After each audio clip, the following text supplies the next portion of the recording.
இணைந்து கொண்டிருக்கின்றோம் பாரத நிகழ்ச்சியின் வாயிலாக நிகழ்ச்சியிலே தொடர்ச்சியாக நாங்கள் பார்க்க இருக்கின்ற பகுதி பெண்ணாளுமை பகுதி. பெண்ணாளுமை பகுதியை பொறுத்த வரைக்குமே ஆளுமை மிக்க பெண்களை அழைத்து வந்து நேர்காணலினூடாக அவர்கள் தொடர்பான பல விடயங்களை நாங்கள் கேட்டறிவது வழக்கம். இவற்றின் ஊடாக வந்து நாங்கள் பல பயனுள்ள தகவல்களை நாங்களும் எடுத்துக்கொள்ளக்கூடியதாக இருக்கின்றது. வெற்றி பாதைகளை நோக்கி நகர்வதற்கு என்னென்ன சவால்களுக்கு முகம் கொடுக்க வேண்டி இருக்கின்றோம், அது மாத்திரமில்லாமல் அதிலிருந்து நாங்கள் எவ்வாறு மீண்டு வரக்கூடியதாக இருக்கும், எவ்வளவு கடினங்கள் எவ்வளவு கஷ்டங்களை தாண்டியும் எவ்வாறு வெற்றி பெற முடியும் போன்ற பல்வேறு வினாக்களுக்கு விடையளிக்கக்கூடிய முகமாகவும் ஒவ்வொரு நேர்காணல்களும் அமைந்திருக்கின்றன. அந்த வகையிலுமே இன்றைய நாளுக்குரிய பெண்ணாளுமை பகுதியும் காத்திருக்கின்றது, பார்க்கலாம்.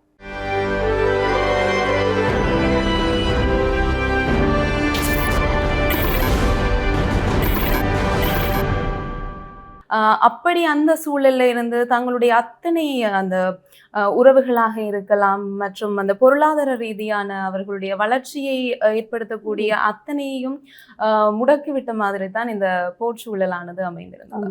நான் யோசிச்சேன், விழாகாலம் என்னுடைய நேரத்தையும் காலத்தையும் வீணடிச்சு போட்டோமே. அப்போ என்ன மாதிரி இப்படி இருக்கிற பெண்கள் வீட்டை இருந்து இவ்வளோ வேலை செய்து இவ்வளோ உழைக்கலாம். அப்போ விழாகாலம் எங்களோட டைம் வேஸ்ட் ஆகிட்டுது. இனியாவது நாங்கள் கொஞ்சம் யோசித்து முன்னுக்கு வரணும். கஸ்டமரோட விருப்பத்துக்கு ஏற்ற மாதிரி கஸ்டமருக்கு இருக்கிற அந்த நேரத்துக்கு நாங்கள் கொடுத்தோம்னு சொன்னால் எங்களோட தொழில் வந்து மேலும் மேலும் விரிவடையும். ஆரம்பம் வந்து இப்போ நாங்கள் ஒரு தொழிலை செய்ய போகிறோம்னு சொன்னால் முதல்ல வந்து யோசிக்க வேணும், நான் செய்கிற தொழில் எனக்கு அனுபவம் இருக்கான்றதை பார்க்கணும். வணக்கம். இன்றைய தினமும் பாரதி நிகழ்ச்சியில் பெண் ஆளுமை என்ற பகுதியினூடாக இணைந்து கொண்டிருக்கின்றோம். நாங்கள் இந்த நிகழ்ச்சியினூடாக குறிப்பாக எங்கள் பிராந்தியத்தில் இருக்கக்கூடிய பெண்கள் மற்றும் அவர்கள் எவ்வாறான தொழில் நிலைகளில் உயர்வு நிலையில் இருக்கின்றார்கள் மற்றும் தாங்கள் எவ்வாறு சாதித்து கொண்டிருக்கின்றார்கள் என்பது தொடர்பாக நாங்கள் வெளிக்கொணர்வது வழமை. அந்த வகையில் இன்றைய தினமும் எங்களோடு ஒருவர் இணைந்திருக்கின்றார் கலையகத்தில், அதாவது சசிகலா தேவி ரவி. இவர் சிறு கைத்தொழில் முயற்சியாளராகவும் இருக்கின்றார் மற்றும் பல்வேறுபட்ட சமூக பணிகளிலும் ஈடுபட்டு வரக்கூடிய நிலையில் அவர் பிரதேச சபை உறுப்பினராகவும் திகழ்ந்திருக்கிறார். இந்த நிலையில் அவரையும் நிகழ்ச்சியோடு இணைத்துக் கொள்ளலாம். வணக்கம். வணக்கம். அதாவது நீங்கள் இந்த சிறு கைத்தொழில் முயற்சியாளராகவும் மற்றும் பல்வேறுபட்ட தொழில் நிலைகளிலும் ஆர்வம் காட்டி வருகின்றீர்கள் மற்றும் சமூக பணிகளிலும் ஈடுபட்டு வருகின்றீர்கள். முதலில் உங்களை பற்றி ஒரு அறிமுகத்தை தாருங்கள். நான் வந்து திருமதி சசிகலா தேவி ரவி. என்னுடைய இடம் வந்து அளவட்டி கணேஸ்வரம். நான் வந்து ஒரு சிறு தொழிலாக பாரம்பரிய உணவு உற்பத்தி, அதாவது வந்து பாரம்பரியமாக செய்யப்படுகின்ற எள்ளுப்பாகு மற்றும் இப்போ எங்களோட நிகழ்வுகளுக்கு நல்ல நிகழ்வாக இருக்கட்டும் கெட்ட நிகழ்வாக இருக்கட்டும் அதற்குரிய அந்த பாரம்பரிய பலகார வகைகள் பாரம்பரிய முறையிலே அதான் என்னென்னு சொன்னால் முறுக்கு, உரைப்பு முறுக்கு, இனிப்பு முறுக்கு, அதை விட தட்டு வடை, அதை விட பைத்தமுருண்டை, தோட்டச்சு அப்படின்னு பலதரப்பட்ட பொருட்களும், மற்றது குழந்தைகளுக்கான தாய்மார்களுக்கான சத்துமா, தானிய சத்துமா, மற்றது முட்டை சத்துமா அப்படியான வகைகள் செய்து கொண்டு இருக்கிறேன். அதோடு சேர்த்து இப்போ சீசனுக்கு ஏற்ற மாதிரி ஃபாரினர்ஸுக்கு கொண்டு போகக்கூடிய மாதிரி இப்போ வாழைப்பூ வடகம், வேப்பம்பு வடகம், மோர் மிளகாய் அப்படி அந்த சீசனுக்கு ஏற்ற மாதிரி செய்து கொடுத்து கொண்டிருக்கிறேன். நான் வந்து எனது ஃபேமிலியின் ஒத்துழைப்பு சிலர் ஒத்துழைப்பு செய்வார்கள், சிலர் செய்ய மாட்டார்கள், எதிர்ப்பார்கள். இருந்தாலும் கூட நான் ஒரு ஆளை என்னுடைய கையுதவிக்கு தொடர்ச்சியாக வச்சுக்கொண்டு மற்றபடி இந்த ஃபங்க்ஷனுகள் ஏதாவது வந்தால் கூடுதலான ஆட்களை போட்டு செய்யக்கூடியதாக செய்து கொண்டு இருக்கிறேன். மற்றது வந்து எனது இப்போ சந்தை வாய்ப்பு வந்து மிகவும் அந்த ஆரம்ப காலத்திலே சரியான ஒரு கஷ்டத்தை அனுபவித்தேன் நான். இருந்தாலும் அதை நான் முறியடித்து என்னால் இப்போ அந்த சந்தை வாய்ப்பை கூடுதலாக செய்யக்கூடியதாக இருக்குது. அப்போ அது வந்து இப்போ என்னுடையது என்னென்னு சொல்லலாம்னு சொன்னால் அந்த கஸ்டமரை நான் அந்த வரவேற்கிறதும் கஸ்டமருடைய நேர்மைக்கு ஒழுங்காக அதை செய்வதாலேயும் அவன் விருப்பத்துக்கு ஏற்ற மாதிரி செய்வதாலேயும் இதை கண்டினியூவாக கொண்டு போய் கொண்டு இருக்கிறேன். உண்மைதான். அதாவது வாழ்க்கையில் நீங்கள் இந்த கைத்தொழில் என்ற ஒரு துறையினூடாக நான் முன்னுக்கு வர வேண்டும் என்று நீங்கள் யோசித்ததற்கு பல்வேறுபட்ட காரணங்கள் இருக்கும். ஏனென்று சொன்னால், நாங்கள் முன்னுக்கு வரணும் என்ற ஒரு அடிப்படையான ஒரு சிந்தனை வருகிறது என்றால், அதற்கு நாங்கள் பல்வேறுபட்ட கஷ்டங்களை தாண்டித்தான் வாழ்க்கையில் வந்திருப்போம். அந்த வகையில் நீங்கள் இந்த சிறுகை தொழில் என்ற துறையை தேர்ந்தெடுப்பதற்கு எந்த காரணங்கள் உங்களை தூண்டக்கூடியதாக இருந்தது? எனக்கு வந்து சொல்லப்போனால் நான் வந்து திருமணமாகி ஒரு 3 வருடத்தில் யுத்த காலம் ஆரம்பித்து விட்டது. அந்த யுத்தத்தின் காரணத்தால் நாங்கள் வந்து சொந்த இடத்தை விட்டு வேறு வேறு இடங்களுக்கு செல்ல வேண்டி இருந்தது. அப்படியே போய் போய் போய் போய் பல துன்பங்களுக்குள்ள மாண்டு எங்களோட சொத்துக்கள் சுகங்கள் எல்லாத்தையும் இழந்து கஷ்டமான நிலைமைக்கு தள்ளப்பட்ட நாங்கள். அதே சமயம் திரும்பியும் இடம்பெயர்ந்து போயிருந்த இடத்துலேருந்து பிறகு மங்கரிடத்துக்கு நான் ஒரு 2010ஆம் ஆண்டு 1995 இடம்பெயர்ந்து போய் 2009-10 தான் இங்கால திரும்பி வந்தது எங்கள் இடத்துக்கு. வந்த பிறகும் வாழ்வாதாரத்தால் கொஞ்சம் பாதிக்கப்பட்டிருந்தேன் நான். அதோட 2வது மகன் கிடைத்து அதுக்கு பிறகு எங்களுக்கு வருமானம் போதாமல் இருந்தது. எனது கணவர் வந்து துபாய்க்கு போனவர். அவருக்கு அங்கே போய் ஒத்து வரையிலையோ என்னமோ அவருடைய உடல் நலம் பிரச்சனையால் அவருக்கு வந்து மாரடைப்பு வந்துட்டுது. அதால் வந்து அவர் அங்கே நின்று பணி செய்ய முடியாமல் திரும்பி வீட்டை வந்துட்டார். அதோடு வந்து இப்போ அவர் வீட்டை வந்ததோட வாழ்வாதாரம் பண்ணுறது பெரிய ஒரு சிக்கலுக்குள்ளாக இருக்கின்றது. வருமானம் போதாமல் இருந்தது. அப்போ அதை பிற்பாடு தான் நான் யோசித்தேன், நாங்கள் பெண்கள் வந்து வீட்டோட சும்மா சமையல் சாப்பாட்டோட மட்டும் இருந்தால் போதாது, ஏதாவது உழைப்பு வருமானம் பெறக்கூடிய மாதிரி ஒரு தொழிலில் இறங்கணுமெண்டு. அப்போ வந்து எனக்கு பிள்ளைகளை விட்டுட்டு வெளியில் போய் வேலை செய்கிற அளவுக்கு வீட்டை உதவி இல்லை, கஷ்டமாக இருந்தது. அப்படி இருந்தும் நான் ஏதாவது செய்யணுமெண்டு யோசித்து கொண்டு இருந்த இடத்த எங்களோட தெல்லிப்பளை பிரதேச செயலகத்தில் வந்து ஒரு உணவு பயிற்சி ஒன்று 3 நாள் பயிற்சி கொடுக்க போகிறோம். அதில் நீங்கள் வந்து பங்கு கொள்ள விருப்பம் என்றால் வாங்கன்னு சொல்லி ஒரு அழைப்பிதழ் ஒன்று கிடைத்தது. அந்த அழைப்பிதழின் ஏற்பாட்டில் நான் அங்கே போய் அந்த 3 நாள் பயிற்சியும் பெற்று அதற்கப்புறம் ஒரு சான்றிதழ் வந்து ஒரு 10,000 ரூபாய்க்குரிய உபகரணங்கள் தொழில் செய்வதற்கு தந்தார்கள். அப்போ அதை நான் வாங்கி வச்சுக்கொண்டு சும்மா இருக்கக்கூடாது தானே என்றுட்டு எனக்கு தெரிஞ்ச அளவில் அவர் அந்த பயிற்சியும் வச்சுக்கொண்டு நான் அந்த வியாபாரத்தை நான் தொடங்கி அப்படியே என்ன செய்கிறதுண்டு யோசிச்சு என்னண்டு விற்பனை செய்கிறதுண்டு ஒரு இது இருந்தது. அப்படி இருந்து நான் வீட்டுக்கு வீடு கொண்டு போய் அட்வர்டைஸ்மெண்ட் செய்து விளம்பரப்படுத்தி இப்படி நான் ஒன்று செய்கிறேன், இதை நீங்கள் வாங்கி பாருங்கோ, நல்லதாக இருந்தால் நீங்கள் பிறகு ஆர்டர் தாங்கோ, நான் செய்து தருவேன், ஆனால் நான் டெய்லி செய்வேன்னு சொல்லி எனது உற்பத்தியை நான் தொடங்கி வீட்டை செய்து கொண்டு இருந்தேன். நான் ஒரு 2-3 வருடங்கள் கொஞ்சம் சுமூகமாக தான் போய் கொண்டிருந்தது. அதுக்கப்புறம் பிரதேச செயலகத்தில் பதிவு எடுத்துட்டு அதுக்கப்புறம் அங்கே வியாபாரம் செய்ய தொடங்கிட்டேன். பிரதேச செயலகம், மாவட்ட செயலகம், அநேகமாக எல்லா ஸ்டாஃபுக்கும் என்ன தெரியும்.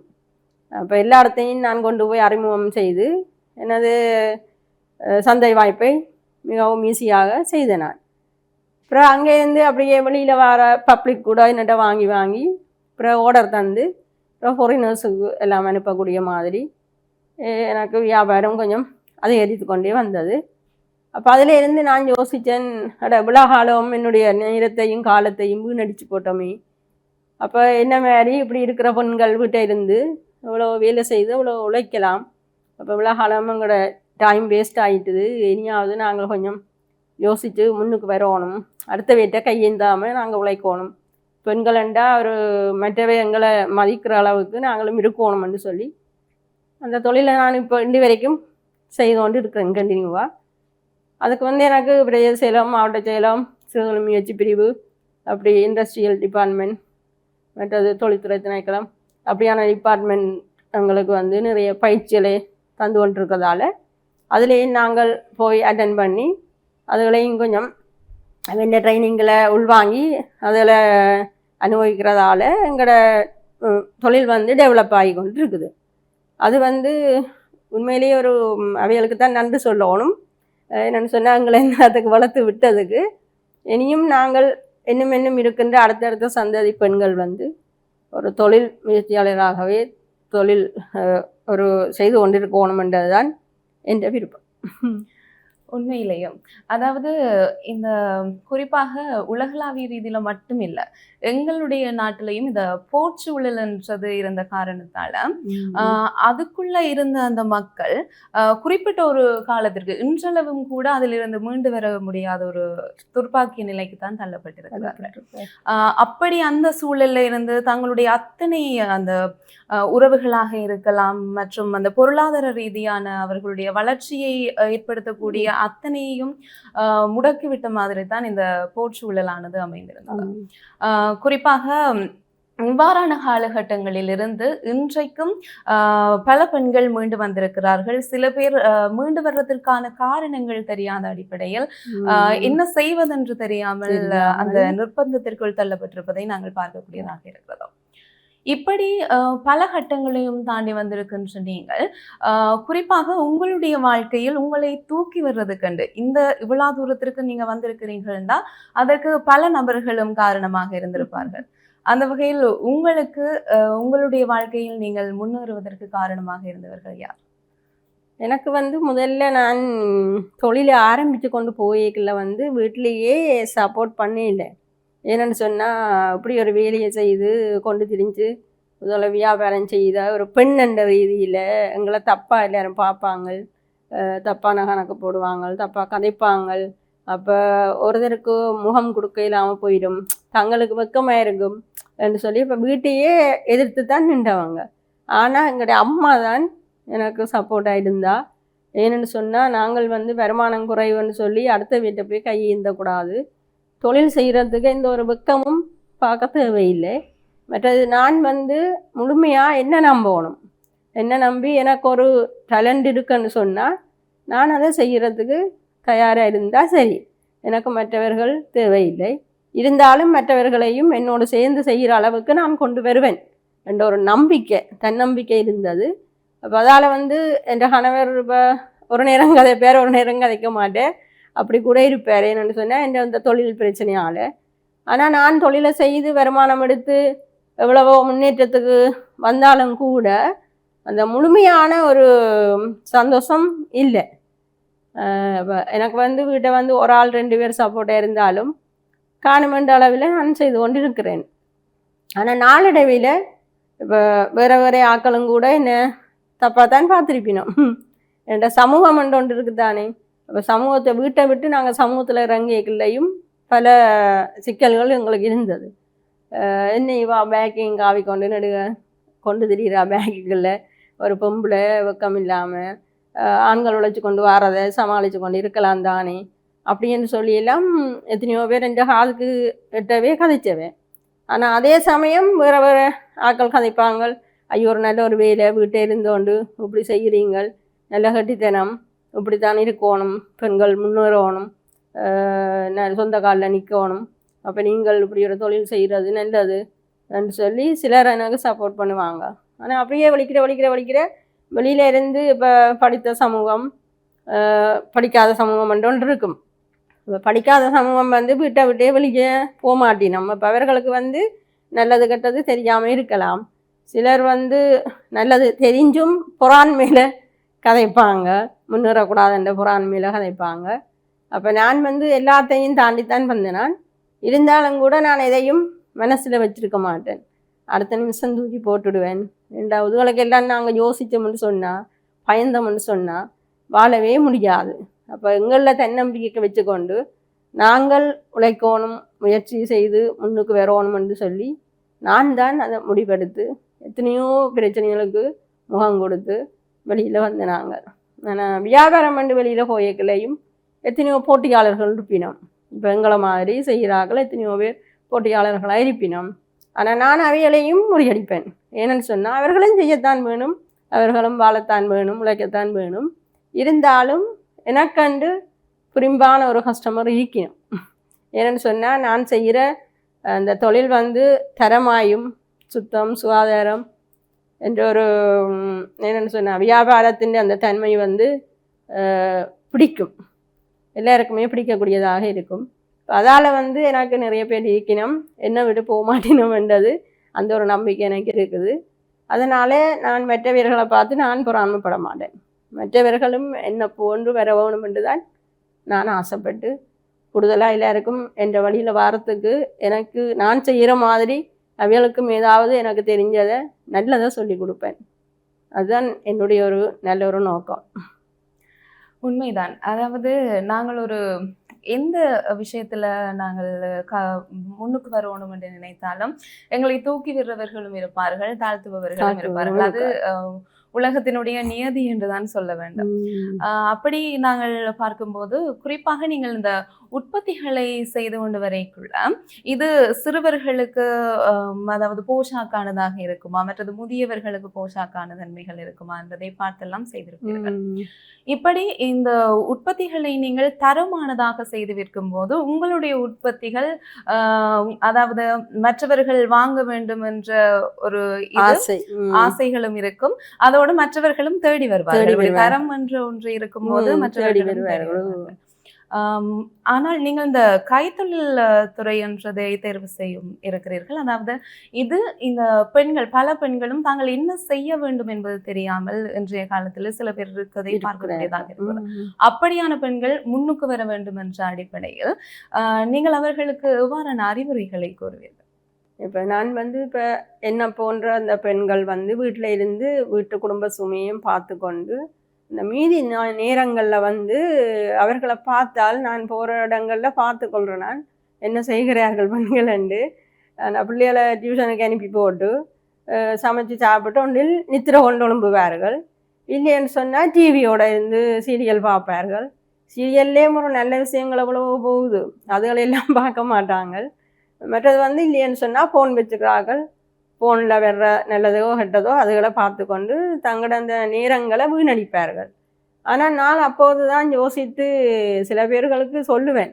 என்னென்னு சொன்னால் ஒரு அரைமுறை சொல்லுவேன், நீங்கள் இப்படி ஒரு டைம் அநியாயமாக்குறீங்க, எங்களுக்கு டைம் போதாமல் இருக்குது.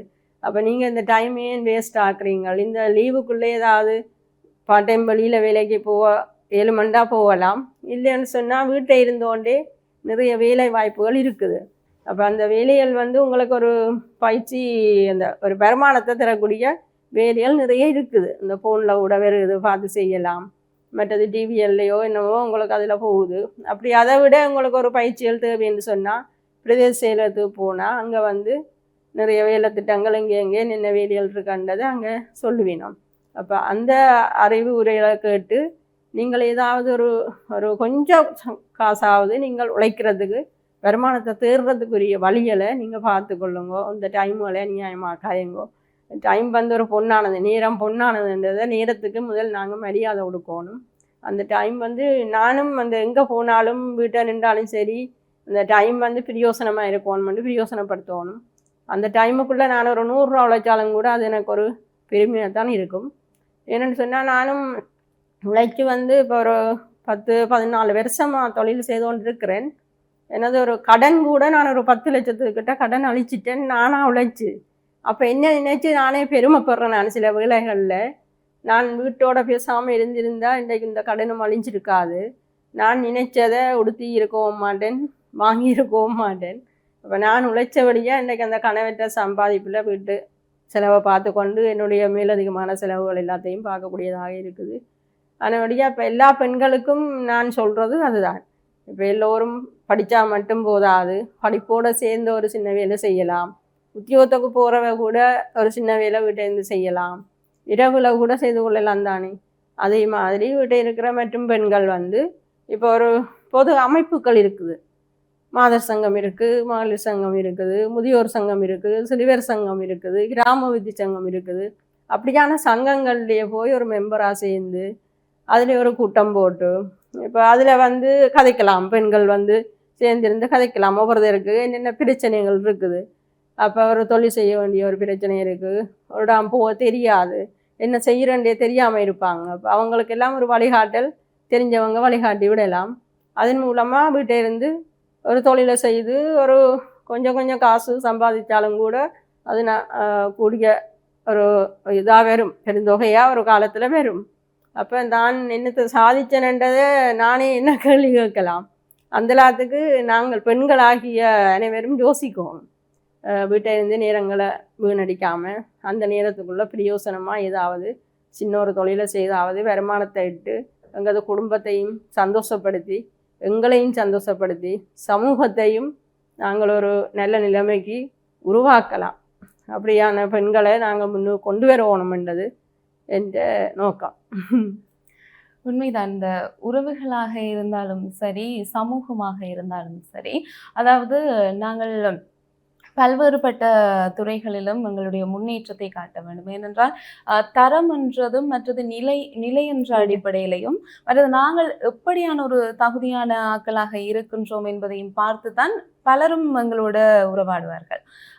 சிலர் பாசத்திற்காக வருவார்கள், சிலர் என்ன இருக்கிறது என்பதென்ற அடிப்படையில் தான் எங்களுடைய அந்த நிலையானது நாங்கள் முன்வைக்கக்கூடியதாக இருக்கும். அந்த வகையில் பெண்கள் உண்மைக்குமே நாங்கள் எப்படி சேமிப்பை சேமித்து கொண்டிருக்கின்றோம், மற்ற கல்வியில நாங்கள் எந்த அளவுக்கு நாங்கள் படித்து கொண்டிருக்கின்றோம் என்பதில் மிகுந்த கவனம் செலுத்த வேண்டும். அடுத்தபடியாக இந்த சுய கைத்தொழில் என்று நாங்கள் பார்க்கல, இப்போ வீட்டில் இருந்தே நாங்கள் அந்த பொருட்களை உற்பத்தி செய்து கடைகளுக்கு கொடுக்க போறோம்னு சொன்னால் இந்த PHI அனுமதி என்றது கட்டாயம். மற்றது அந்த ஒவ்வொரு நிறுவனங்களுக்கும் அப்படி நாங்கள் கொண்டு போய் சேர்க்கின்றோம் என்பது, மற்றது உற்பத்தி செய்யும் போது இந்த லேபிள நாங்கள் இடையில அதற்கு என்ன செய்ய வேண்டும் என்று பலருக்கும் இன்றளவிலும் கூட அந்த தெளிவுபடுத்தல்கள் இல்லாமல் இருக்கின்றது. அதை பற்றி கொஞ்சம் தெளிவுபடுத்துங்க. இப்போ ஆரம்பம் இப்போ நாங்கள் ஒரு தொழிலை செய்ய போகிறோம்னு சொன்னால் முதல்ல யோசிக்க வேணும், நான் செய்கிற தொழில் எனக்கு அனுபவம் இருக்கான்றதை பார்க்கணும். அடுத்தது அனுபவம் இருந்தாலும் அதுக்காக வேண்டிய ஒரு பயிற்சியை பெற்றுக்கொள்ள பார்க்கணும்.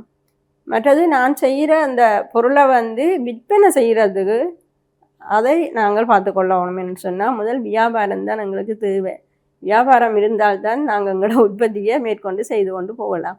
அந்த வியாபாரத்தை செய்கிறதுக்கு எங்கே நாங்கள் எங்களோட உற்பத்தியை விற்றுக்கொள்ளலாம்னு பார்க்கணும். மற்றது எந்த இடத்தை நாங்கள் செய்ய போகிறோம், அந்த நாங்கள் ஒரு என்னென்னு சொல்கிறது, ஒரு ஸ்கூலை அண்டி என்ன போடலாம், புத்தக கடை போடலாம், அது போகும். சாப்பாட்டு கடை போடலாம்.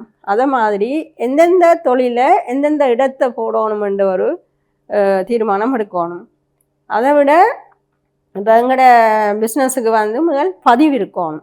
பதிவு இருந்தால் தான் நாங்கள் போய் ஒரு வங்கியில் ஒரு கடன் எடுத்து கூட நாங்கள் எங்களோட தொழிலை செய்யலாம். அதுக்கு பதிவு தேவை. அந்த பதிவு முதல் வியாபார பதிவுன்னு சொல்லி ஒரு பெயர் பதிவு எங்களோட பிரதேச செயலகத்தில் நாங்கள் போய் செய்யணும். பிரதேச சபையில் போய் செய்யணும் முதல். அதை அங்கே பிரதேச சபையில் பதிவு கொடுத்துட்டு இப்போ உணவு சம்பந்தமான பிரச்சனைன்னு சொன்னால் தான் PHI வருவார். கடைகள் அப்படின்னு சொன்னால் PHI வருவார். மற்ற வேலைகளுக்கு PHI வர மாட்டேன்னு நினைக்கிறேன். ஆனால் அது இப்போ எங்களோட அக்கம் பக்கத்தில் உள்ள சுற்றாடல் அந்த பாதுகாப்பாக இருக்கணும். சுற்றாடலுக்கு எந்த வித ஒரு தீங்கும் இல்லாத மாதிரி நாங்கள் தொழிலை செய்யணும். வீட்டை இருந்து செய்கிறேன்னு சொன்னால். மற்றது நாங்கள் பெரிய செயலகத்தில் போய் பதிய போகிறோம், ஒரு கொஞ்சம் காசு கட்டி. அது பதிஞ்சதும் எங்களுக்கு பிரதேச வேண்டிய அனுமதி வந்துட்டுதுன்னு சொன்னால் பிரதேச செயலகத்தின் பேர் பதிவையும் வச்சுக்கொண்டு நாங்கள் எங்களோட தொழிலை கண்டினியூவாக கொண்டு போகலாம். சிறு தொழில்காரர் பெரிய அளவில் போய்க்க வேந்தும் மேலே மேலே போய்க்க அந்த GMB சர்டிஃபிகேட் அப்படி இப்படின்னு சொல்லி எடுக்கணும். அது கைத்தொழில் அதிகார சபை அங்கே போய் எங்களோட ஏற்றுமதி அதிகார சபை அவைகளோட கதைச்சு நாங்கள் எங்களோட அந்த மேற்கொண்டு நாங்கள் இன்னும் வளர்ச்சி அடைஞ்சு போய்க்கல அதுகள் செய்து கொள்ளலாம். பதிவு கண்டது கட்டாயம் எங்களுக்கு தேவை. இப்போ என்னுடைய அது கம்பெனி 4 வருஷமாக சும்மா செய்து கொண்டு இருந்தேன்னா அப்புறம் எனக்கு வியாபாரம் கூடிக்கொண்டு வரையில கடைகளுக்கு போட வேண்டிய வரையில லேபிள் கட்டாயம் தேவை, பேக்கிங் கட்டாயம் தேவை. அப்போ அந்த பேக்கிங் ட்ரைனிங், லேபிள் ட்ரைனிங் எங்களோட பிரதேச செயலகத்தில் சுதொழில் முயற்சி பிரிவால், இண்டஸ்ட்ரியல் டிபார்ட்மெண்ட்டால் அப்படி அவைகள் எங்களுக்கு அந்த ட்ரைனிங் கொண்டு தந்தவை. இப்போ அதே ட்ரைனிங்கை மற்றவையும் எடுத்துக்கொள்ளலாம். லேபிள் இப்போ நாங்களே டிசைன் பண்ணி எடுத்துக்கொள்ளலாம். அதுக்கு அந்த பதிவிலக்கம் இருந்தால் தான் லேபிள் எடுத்துக்கொள்ளலாம். பொதியும் எங்களோட பொருள்களுக்கு ஏற்ற மாதிரி பொதிகளை நாங்கள் மாற்றிக்கொள்ளலாம். இப்போ வெளியிடத்துக்கு கடைகளுக்கு போடுறது எப்படி பொதிய வேணும், மற்றது இப்போ வெளியூருக்கெல்லாம் அனுப்புகிறாங்க தானே பிஸ்னஸுக்கு. இப்போ அவங்களெல்லாம் அதுக்கேற்ற மாதிரி தாங்க செய்கிற பொருளை எப்படி பேக் பண்ணி அனுப்பணும். இந்த பொதியிடலில் நிறைய கவர்ச்சிகரமாக இருக்கும், பாதுகாப்பாக இருக்கும். அப்போ அதுகளை பார்த்து கொஞ்சம் பண்ணி கொள்வாங்க. உள்ளுக்கு இருக்கிற பொருள் தரம் இல்லாட்டிலும் கூட பொதி தரமாக இருந்தால் பொதியின் பார்வையின் வடிவுக்கு அதை வாங்கி கொள்வாங்க. அப்போ பொதியிடல் வந்து எங்களுக்கு மிகவும் முக்கியமானது ஒன்று. இந்த பதிவு இல்லாமலுக்கு நாங்கள் பொதியிடல் செய்யவும் இயலாது. பதிவை முதல் நாங்கள் எடுக்கணும். அந்த பதிவிலக்கத்தை வச்சு கொண்டு தான் லேபிளை செய்ய போகிறோம். மற்றது வந்து நாங்கள் செய்கிற உற்பத்திகளை வச்சுக்கொள்ளுங்க. உணவு உற்பத்தி என்று சொன்னால், இப்போ நான் செய்கிற உணவு உற்பத்தி என்று சொன்னால் எனக்கு அந்த தரம் மெயின்டைன் இருக்கணும். அப்போ அதில் வந்து நாங்கள் வெளியாக்கள் அப்படி செய்யணும் இப்படி செய்யணும் என்று நாங்களும் செய்யக்கூடாது. நாங்கள் முதல் யோசிக்கணும். நாங்கள் செய்கிற இந்த உற்பத்தி உணவால் மற்றவைக்கு தீங்கு விளைவிக்கக்கூடாது. அப்போ அவர்களுக்கு இந்த தீங்கும் விளைவிக்காமல் நாங்கள் ஒரு சிறுவர்களுக்கு ஒரு போசாக்கான உணவை நாங்கள் செய்யலாம். மற்றது அதே மாதிரி கர்ப்பிணி தாய்மார் சாப்பிடலாம், முதியோர்கள் சாப்பிடலாம். அப்போ அவைண்ட விருப்பத்துக்கு ஏற்ற மாதிரியும் அவைண்ட சுவைக்கு ஏற்ற மாதிரியும் சுவை ஊட்டிகளை நாங்கள் இயற்கையான முறையில் சேர்த்து செயற்கையான சுவை ஊட்டிகள் ஒன்றும் சேர்க்காமலுக்கு அப்படி நாங்கள் செய்து கொண்டு வந்தோம்னு சொன்னால், மற்றது பாரம்பரிய முறையிலேயே செய்து வருகிறோம். வெள்ளுப்பா எல்லாம் முறையில் தான் இருக்கிறது. அப்போ அதே மாதிரி கையுறையில் தான் இந்த விளையாடங்கள் எல்லாம் புளிகிறது மிஷினரிகள் பாவிக்கிறதில்ல. அப்போ மிஷினரியில் பாவிக்கிறதுக்கும் கையால் செய்கிறதுக்கும் அதுலேயும் டிஃப்ரெண்ட் இருக்குது. அப்போ வந்து பாரம்பரிய முறையண்டைகளில் பாரம்பரிய சாப்பாடுண்டைகளில் பாரம்பரிய ஆக்கள் விரும்பி வாங்குவாங்க. மற்றது போசாக்கு நிறைந்த உணவாயும் இருக்கணும். இப்போ நாங்கள் அதை உங்கள்கிட்ட தந்து காசை வாங்கணும்னு சொன்னால் அதில் அவைக்கு ஒரு பிரயோசனமாக இருக்கணும். மற்றது விலைகளும் அதுக்கேற்ற மாதிரி கட்டுப்படியாக இருக்கணும். அப்போ அப்படியான இதில் நாங்கள் மெயின்டைன் பண்ணி செய்தோம்னு சொன்னால் எங்களை கஸ்டமர் தேடி வருவாங்க. அதால் இப்போ நான் சொல்ல வேண்டி வர்றது என்னன்னு சொன்னால், எப்பவும் எங்களோட தரம் மாறாமல், நிறம் மாறலாம், தரம் மாறக்கூடாது. காசு கூட்டி வாங்கலாம் விலைக்கேற்ற மாதிரி. இப்போ எங்களோட முடிவு பொருள் விலைக்கேற்ற மாதிரி காசை கூட்டி வாங்கி கொள்ளலாம். ஆனால் தரம் மாறாமல் கஸ்டமரோட விருப்பத்துக்கு ஏற்ற மாதிரி கஸ்டமருக்கு இருக்கிற அந்த நேரத்துக்கு நாங்கள் கொடுத்தோம்னு சொன்னால் எங்களோட தொழில் வந்து மேலும் மேலும் விரிவடையும். நிச்சயமாக பல்வேறுபட்ட தகவல்களையும் நீங்கள் வழங்கியிருந்தீர்கள். அதாவது இது முக்கியமாக இந்த பார்வையாளர்களை மென்மேலும் ஊக்கப்படுத்துவதாக அமைந்திருக்கும் என்ற நம்பிக்கையில் இன்றைய இந்த பெண் ஆளுமை நிகழ்ச்சியும் நிறைவுக்கு வருகிறது. அந்த வகையில் எங்களோட இணைந்திருந்து உங்களுடைய நேரத்தை எங்களுக்காக வழங்கி இதுவரை நேரமும் இந்த தகவல்களை வழங்கியதற்கு நன்றி. நன்றி, வணக்கம். தொடர்ச்சியாக பிரதம நிகழ்ச்சியினூடாகவும் உங்களோடு இணைந்திருக்கும் வரை உங்களிடமிருந்து விடை பெற்றுக் கொள்ளும் நான் கிருஷாயினி ஒரு திருராசன். வணக்கம்.